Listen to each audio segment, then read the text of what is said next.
Hey guys, this is Grant Evans, your favorite Utah realtor. Today I'm going to be teaching you how to buy a cabin in Utah.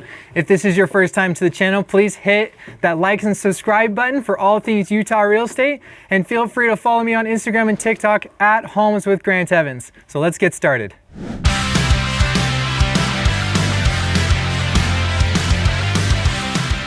Buying a cabin in Utah can be very exciting. However, it is very important to understand the aspects that go into buying the cabin. You want to understand the location, the short-term rental rules, and the usability of the home. Utah is not short of wonderful locations that have a cabin. Even all the way up north, you got Park City, Huntsville, Bear Lake, the list goes on. All the way down south, you got Beaver and Moab and St. George. The list goes on and on. Now, if we're gonna consider Park City, we've gotta think about the location of where it's at. Are we gonna be close to Main Street? Are we gonna be close to the ski resorts? Everything with that. Something to understand in Park City is that depending on the HOA, you might not be able to do short-term rentals, but there is a good amount that do allow that. And so you wanna check with that HOA to make sure that you can do these things if you're not gonna be living in the cabin during a certain time. Another option that Park City has are called fractional ownership, which is kind of similar to a timeshare. So you own a fraction of the home, like 1/8 or 1/4.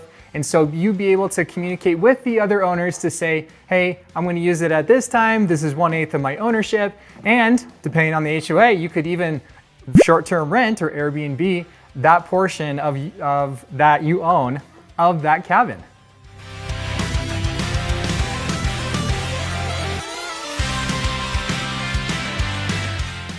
Another place to consider that even rivals Park City is Sundance or Provo Canyon. When things are available, man, these cabins are beautiful.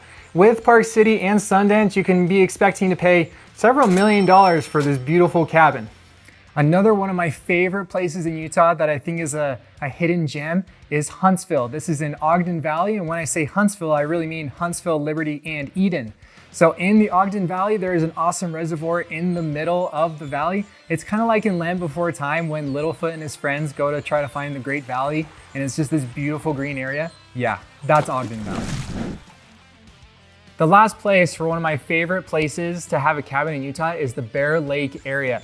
The Bear Lake area is so beautiful. I grew up in Northern California, close to Lake Tahoe, and Bear Lake is just beautiful because it is considered the Caribbean of the Rockies.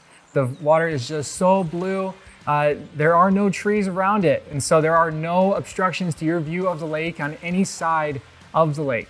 Other places to consider a cabin that are maybe not as luxurious as these places we've mentioned are Springville, up Hubble Creek Canyon. There are some beautiful places. Fairview and Mount Pleasant, they have a resort that is really popular for snow kiting for anybody who is into that. And then you've got all the way down to Beaver. Beaver has even a ski resort called Eagle Point. And they even offer Airbnb access there as well, and the cabins there aren't that bad. And other places to consider a cabin are in Moab for obvious reasons, close to Arches National Park, and then even St. George, where you're close to Zion National Park and Brian Head Ski Resort. Now, if you need a finance for a cabin and you need to buy one through a loan, 10% down is the minimum down payment. I've got 4 lenders that we can use to see who has the best rate and who can help you out the most. Another thing to consider is the usability of the cabin. Not everybody in Utah can allow year-round access. So if you've got a cabin that's only got a dirt road, you need to consider, can I drive this in the middle of winter and can I use it? Other things to consider are the utilities. You've got wells, septic tanks, propane, and maybe even a generator or solar for your main things. These are things that you need to think about and consider, okay, how am I gonna maintain the home while I'm away? Do I need to hire a property manager? Do I need to hire a caretaker? These are things that we need to consider when looking for a cabin in Utah. If you would like to check out this house or any other cabin in Utah, feel free to contact me through my email, which I've left in the description below. Please like and subscribe to my YouTube channel for all things Utah real estate, and we'll see you next time. Thanks for watching.